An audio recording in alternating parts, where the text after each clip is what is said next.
Hello students, in the today's session we are going to see the topic basics of graphic system. So as shown in the diagram, we are having input devices, then in between we are having the processor and the output devices. There are two ways of producing the graphics, that is the passive computer graphics and the interactive computer graphics. Passive computer graphics is also called as the non-interactive computer graphics. In this, the picture is produced on the monitor and the user does not have any control over the image. That is, user cannot make any changes in the rendered image. One example of its titles shown on the TV. This is the example of passive computer graphics. And this involves only one-way communication between the computer and the user. User can see the produced image and he cannot make any changes in the image. And the second way of producing the image is the interactive computer graphics. In interactive computer graphics, the user have some controls over the picture. That is, the user can make any changes in the produced image. One example of it is ping pong game.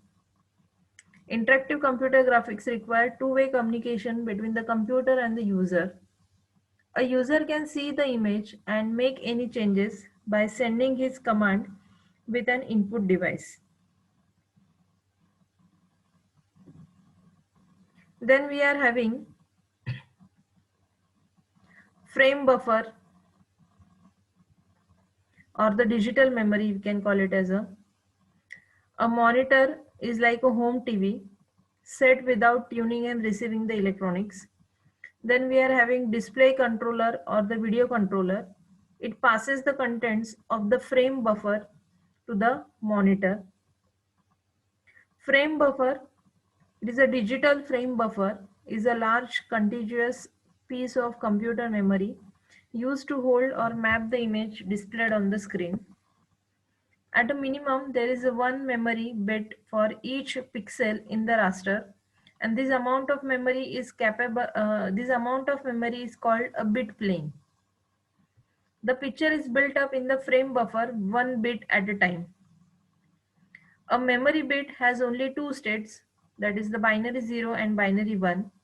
A single bit plane yields a black and white. As frame buffer is a digital device, right raster CRT is an analog device. There are some properties of video monitor. Output device is the video monitor, or we can say that the output devices can be the monitor, projector, printer. These are the output devices. But there are certain properties of the video monitor. First is the persistence. Persistence is the duration of phosphorescence. Different kinds of phosphors are available for use in CRT. Besides color, a major difference between phosphor in their persistence, how they continue to emit light after the electron beam is removed. Second is the resolution. It is used to describe the number of pixels that are used on the image. Third is the aspects ratio. It is the ratio of width to its height. It measures its unit in a length or number of pixels. So these are the main properties of the video monitor. We are having different kinds of the input devices like keyboard, then mouse, then touch screen or the pen that we can use on the screen. So these are the main components of a basic graphic system.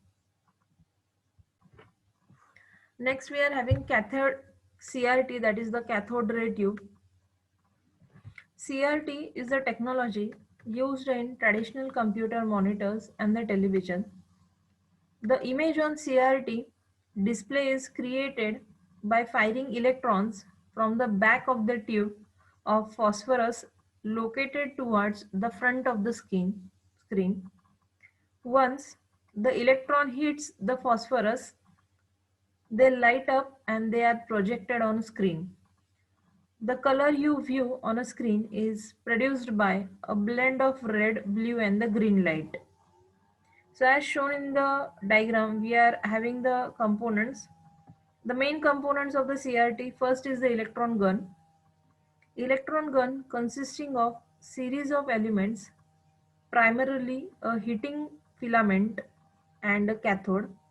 The electron gun creates a source of electrons which are focused into a narrow beam directed at the face of the CRT. Then second we are having control electrode. It is used to turn the electron beam on and off. Next component is focusing system. It is used to create a clear picture by focusing the electrons into a narrow beam. Next we are having deflection. It is used to control the direction of the electron beam. It creates an electronic or magnetic field which will bend the electron beam as it passes through the area. In conventional CRT, the deflection is linked to a sweep or scan generator. The deflection which is connected to the sweep generator creates a fluctuating electric or magnetic potential. Next we are having phosphorus coated screen. The inside front surface of every CRT is coated with the phosphorus. The phosphorus glow when a high energy electron beam hits them. Phosphorus is the term used to categorize the light given off by phosphor after it has been exposed to an electron beam. So these are the main components of the CRT. Next we are having the display processor. Display processor, it is the interpreter or the piece of hardware that converts display processor code into pictures. It is one of the four main parts of the display processor. So as shown in the diagram, display processor is placed in between the host and the CRT, and the display processor is having the display list which is attached to the display processor. Rather than have the host computer try to refresh the display, use a special purpose computer called display processor, that is the DPU. Graphics stored in the display list, that is called as the display file. On a display processor, host compiles display list and send to the display processor.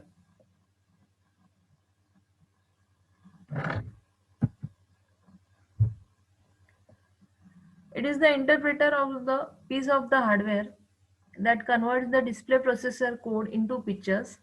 So we are having the four main parts of the display processor, that is the display file memory, display processor, display generator, and display console.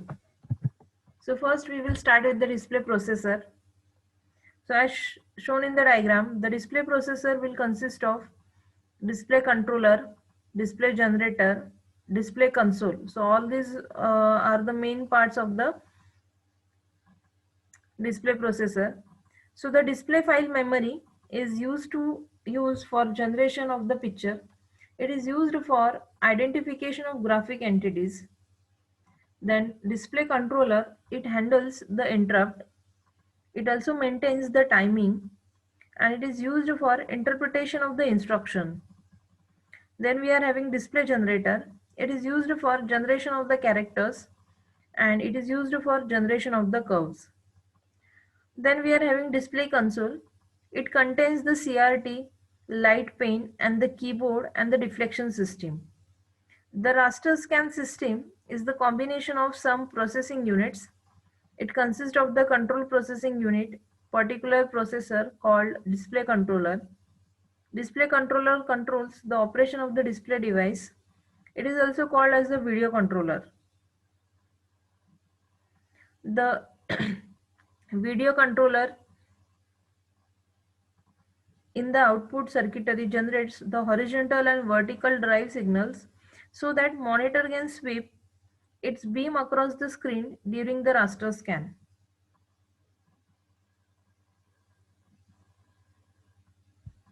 Display devices. The most commonly used display device is a video monitor. The operation of most video monitors based on the CRT, and the CRT display devices are used for refresh the cathode ray tube, then for random scan and raster scan, color CRT monitors, direct view storage tubes, flat panel display, and lookup tables.